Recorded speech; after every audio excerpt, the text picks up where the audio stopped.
Anthony Albanese criticizes very strange question on whether Voice will have input on energy policy.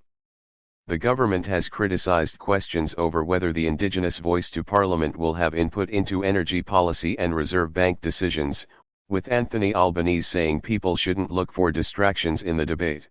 Subscribe our YouTube channel and click our bell icon for new videos. Shouldn't look for distractions in the debate. The Prime Minister last week unveiled the wording of the proposed amendment to the Constitution, confirming the advisory body could make representations to both Parliament and executive government, meaning it could have input into administrative decisions, the development of laws and the work of public servants.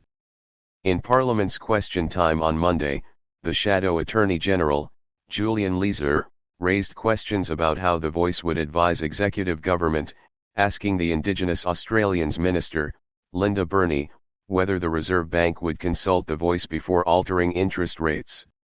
Burney responded, "The last time I looked, the Reserve Bank of Australia is independent." In a press conference on Monday, Albanese branded a question about whether the Voice would have input on climate policy as very strange. "People shouldn't look for, on the Voice, distractions," he said. "They can ask all sorts of things about whether it will, give advice on who should play 5/8 for Souths this week, but that is not what it is about. The Voice is not about defense policy. It's not about foreign affairs policy. The Voice is about matters that directly affect Aboriginal and Torres Strait Islander people." The Voice's ability to advise the executive has prompted concern from a small number of conservative critics, but numerous constitutional experts and lawyers have strongly backed the clause and rebuffed suggestions it would lead to ongoing legal challenges.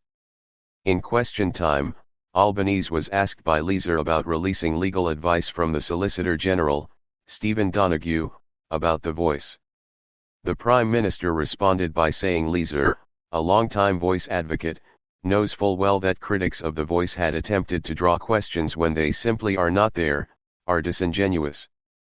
Brett Walker SC, a High Court barrister, told ABC Radio on Monday that he did not foresee a major potential for judicial challenges stemming from the Voice.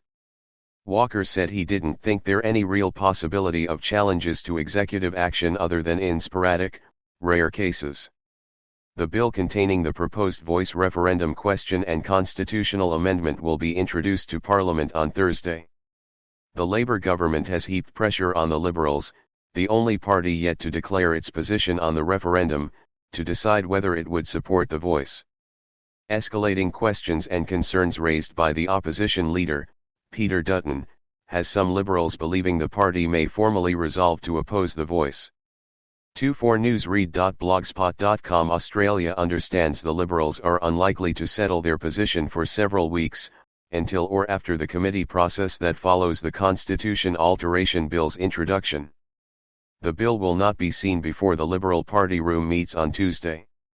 The Liberal Senator Andrew Bragg, who supports the Voice, told ABC Radio on Sunday he didn't believe the party would frustrate the passage of the referendum by opposing the alteration bill, but the Liberals' wider position on the Voice is still unconfirmed. Dutton last week called on the government to release legal advice from the Solicitor General on the Voice, after concerns from the constitutional expert Greg Craven about potential High Court challenges.